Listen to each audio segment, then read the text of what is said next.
সুপ্রভাত বন্ধুরা, কেমন আছো তোমরা সবাই? আশা করি সবাই ভালো আছো, সুস্থ আছো। আমরাও বেশ ভালো আছি। সকালবেলা ঘুম থেকে উঠে ঘর বাড়ি তারপর উঠোন সমস্ত কিছু ঝাড় দিয়ে নিয়েছিলাম, জামা কাপড় কেচে রোদেও দিয়ে দিয়েছি। তো আজকে কিন্তু সেরকম পরিমাণে রোদ যদিও নেই। তারপরে চলে আসলাম ছেলের খাবারটা করতে। আর আজকে তোমাদের সাথে শেয়ার করব ছেলের খাবারটা আমি কিভাবে রান্না করি, মানে খাবার বলতে চিড়ে আমি কিভাবে রান্না করে খাওয়াই সেটাই। তো দেখো এখানটায় শুকনো চিড়ে এরকম শুকনো খোলায় আমি নেড়ে নিচ্ছিলাম। আর ভালো করে একটুখানি খেয়াল করে দেখবে এর মধ্যে কিন্তু 2-1 কুচি ধানের টুকরো পাওয়া যায়, তো সেটা কিন্তু ভালো করে আগে বেছে নিতে হবে। আর তারপরে এর মধ্যে দিয়ে দিতে হবে জল। দেখো এরকম হালকা একটুখানি ভাজা ভাজা হলে প্রায় 1 মিনিটের মতন ভাজলেই কিন্তু এটা হয়ে যাবে।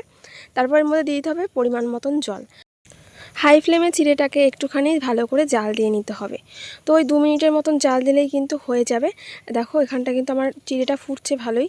আর তার দেখো পাশে আমি একটা ছোট বাটিতে নিয়ে নিলাম ফর্মুলা মিল্ক গুলে। তো এই দুধটা আমি এর মধ্যে দিয়ে দেবো চিড়ের মধ্যে। তো চিড়েতে দিয়ে তারপর কিন্তু আমি এটাকে রান্না করব। আর বেশিরভাগ সময় আমি চিড়েটা ভিজিয়ে খাওয়াই সকালবেলা, তো এইভাবে কিন্তু রান্না করেও মাঝে মাঝে দেওয়া হয় ওকে। আর তারপরে এর সাথে দেবো হচ্ছে আমি কলা বা আম।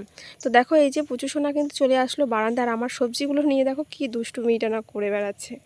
তো এইরকম ওকে খাওয়াতে গেলে দুষ্টুমি কিন্তু চলেই। তারপর কিন্তু ছেলেকে আমি খাইয়ে দিয়েছিলাম খাবারটা।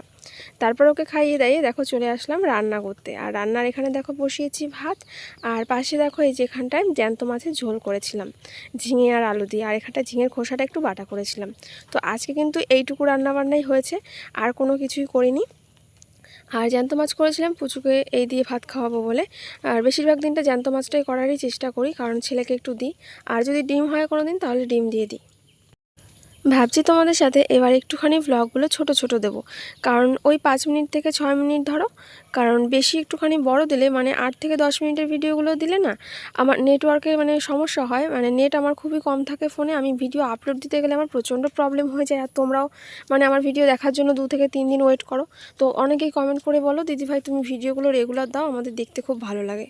তো সেই ভেবে আর কি ভাবছি যে ভিডিওগুলো একটু ছোট দেবো, যার জন্য আমি প্রত্যেকটা দিন জানি আপলোড দিতে পারি। তো তারপর কিন্তু পুচু সোনা খেলছিল, আর আমি দেখো এই যেখানটায় শুয়েছিলাম। তো শরীরটা খুব একটা ভালো লাগছিল না, জানি না কেন, হয়তো ওয়েদার চেঞ্জের কারণে হতে পারে। তো দেখো নিচে এরকম এটা পেতে তারপর আমি বালিশটা নিয়ে একটুখানি শুয়েছিলাম। তো পুচুও কিন্তু আমার সাথেই ছিল, আমার সাথে খেলছিল। তারপরে যাক বিকেল হয়ে একটুখানি সন্ধে সন্ধে লেগে গেছে, আর আমরা বেরিয়েছিলাম একটুখানি বাইরে। তো এই যে পুচুকে কিন্তু একদম রেডি করিয়ে দিয়েছি, আর দেখো দুটো ঝুঁটি বেঁধে দিয়েছি, একদম কিউট কিউট লাগছে। তো তারপরে কিন্তু দেখো আমি এই ড্রেসটা পরে নিয়েছি।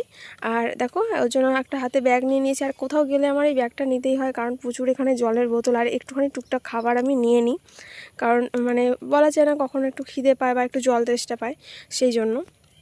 তো তারপরে একটুখানি বেরিয়েছিলাম হচ্ছে মানে স্টেশনের দিকে। আর আমাদের এখানে স্টেশনের কাছেই কিন্তু বাজার রয়েছে, হাতের কাছে সমস্ত কিছু, মাছ বাজার বলে, সবজি বাজার বা মানে যে কোনো খাবার দোকান বলে সমস্ত কিছুই। তো দেখো বাইরে এখানে বেরিয়ে পড়ছে। আর ওই যে দেখো মন্দিরটা দেখা যাচ্ছে, কালী মন্দির। তো দেখো অনেকটাই কিন্তু সন্ধে লেগে লেগে গেছে, আর আকাশটা দেখো ভীষণ মানে সুন্দর লাগছে, পুরো একদম নীল কালারের লাগছে। তারপর দেখো এই যে এখান দিয়ে বেরিয়ে পড়লাম রাস্তা দিয়ে। আর এখানে দেখো মুদিখানা দোকানগুলোতেও কিন্তু সবজি বিক্রি হয়, যার জন্য কোনো অসুবিধা হয় না। তারপরে কিন্তু ঘুরতে ঘুরতে চলে আসলাম দেখো মোমোর দোকানে। আসলে কয়েকদিন ধরে ইচ্ছে করছিল যে মোমো খাবো। তো মোমো খেতে কিন্তু আমি ভীষণ ভালোবাসি। আর তারপর দেখো পুজোকেও নিয়ে চলে এসেছি আর বসে পড়েছি দোকানের ভেতরে, কারণ এখানে ফ্যান ছিল, বাইরে একটুখানি গরম গরম লাগছিল। তারপর নিয়ে নিলাম হচ্ছে মোমো। আর আমরা এই বাড়িতে থাকলে ওই নবদ্বীপে গেলে না মোমোটা ভীষণ টেস্টি লাগে খেতে। নবদ্বীপের মোমোটাই মানে আমার বেশি ভালো লাগে। আর এখানে আজকে প্রথম এই দোকানে খাচ্ছি, তবে এখানের মোমোটাও কিন্তু খারাপ নয়। আর স্যুপটাও কিন্তু বেশ ভালো ছিল। আর পুচু এখানে তাকিয়েছিল আর একটুখানি হাঁ করেছিল বলে ওকে কিন্তু একটুখানি সামান্য পরিমাণে মুখে দিয়েছি। তো ও কিন্তু খেতে পারেনি, মানে ওই ওর মুখে একটুখানি লাগিয়েছি এই আর কি। তো তারপর দেখো আমরা সবাই মিলে এখানটা খেয়ে নিচ্ছিলাম মোমো, আর পুচুকে কোলে নিয়েই। যদিও পুচু সোনাকে আমি এখনও কিন্তু বাইরের খাবার দাবার কিছু দিই না, আর বিশেষ করে এরকম ফাস্টফুড তো দিই না। তো তাকিয়েছিল বলে হয়তো ঠোঁটের মধ্যে একটুখানি লাগিয়েছি। তারপরে কিছু মানে জিনিসপত্র কেনাকাটা করেছিলাম, হাতের কাছে পেয়ে গেছিলাম ওই দোকানে। তো সেগুলো নিয়ে এসেছি, ওই সংসারের জিনিস বলতে পারো টুকিটাকি। আর দেখো এই যে পুচু সোনার জন্য এই ব্যাটটা এনেছি, ব্যাট আর সাথে একটা ছোট্ট বল ছিল। তো এটা পেয়ে কিন্তু প্রচণ্ড পরিমাণে খুশি হয়ে গেছে। আর দেখো বাড়িতে এসেই কিন্তু নিচে বসে ওইটা দিয়েই খেলা করছিল। যদিও এখনও সেভাবে খেলতে পারে না এগুলো দিয়ে, তবুও কিন্তু প্রচণ্ড খুশি হয়েছিল। আর আমি সংসারের টুকিটাকে কী জিনিস এনেছি চলো তোমাদেরকে দেখাই। এই দেখো এই যে বড় একটা ঝুড়ি দেখতে পাচ্ছ, এটা হচ্ছে বাসন রাখার জন্য এনেছি। আর তার মধ্যে দেখো টুকিটাকে বেশ ভালোই কিন্তু জিনিস এনেছি, ওই ধরো মানে চোখ গেলে যা হয় আর কি। তো দেখো এই যে এখানে ভাবছি যে কলগেট আর ব্রাশগুলো রাখবো, কারণ এখানে আসার পরে না এমনিই রেখে দিতাম।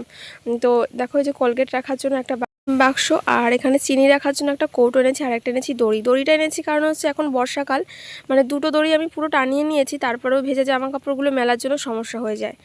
আরেকটা দেখো এয়ারটাইট একটা টিফিন বক্স এনেছি, আরেকটা এনেছিলাম সাবান রাখার জন্য একটা বাক্স বলতে পারো। আর এই যে বল, এটা হচ্ছে ওর ব্যাটের সাথে বলটা। আর এনেছিলাম পুচুর জন্য 4টে জামা। আর তারপরে দেখো আমার জন্য একটা জুতো এনেছিলাম, জুতো বলতে ওই বাইরে পরার জন্য। আর এই যে বাসনের ঝুড়ি। তো এই হচ্ছে আমার সংসারের টুকিটাকি জিনিস। তো এই জিনিসগুলো কিন্তু খুবই প্রয়োজনীয়। তো চলো প্রচুর ড্রেসগুলো তোমাদেরকে একবার দেখাবো। তার আগে দেখা এই যে জুতোটা। তো জুতোগুলো দেখো দেখতে কিন্তু বেশ ভালোই, আর এখানে দামেও কিন্তু অনেকটাই কম নিয়েছে। আর এই যে দেখো এই ড্রেসগুলো এনেছি, আর এই ড্রেস দুটো না আমার ভীষণ পছন্দ হয়েছে প্রচুর, কারণ গরমের সময় একদম পিওর কটনের, আর খুব একটা কিন্তু দামও নেয়নি, মানে অল্প দামেই কিন্তু বেশ সুন্দর জিনিস আমি পেয়ে গেছি। আর এই যে দেখো এই জিনিসগুলো কিন্তু আমার আনা হয়েছে। আর এই যে পুচু কিন্তু ওই ব্যাট বল নিয়েই কিন্তু এখনও খেলা করছে। ও প্রচণ্ড পরিমাণে খুশিও হয়েছে এই খেলনাটা পেয়ে। ওর প্রচুর খেলনা আছে, তবে ওর ব্যাট আর বল কিন্তু আমি আগে মানে কিনে দিইনি। বল কিনে দিয়েছি, কিন্তু ওই ব্যাট বল একসাথে কিন্তু কিনে দেওয়া হয়নি। তো এই প্রথম ব্যাটটা পেয়ে প্রচণ্ড পরিমাণে খুশি হয়ে গেছে। তো আজকে সারাদিনের ব্লগটা তোমাদের কেমন লাগলো অবশ্যই কিন্তু কমেন্ট করে জানাবে।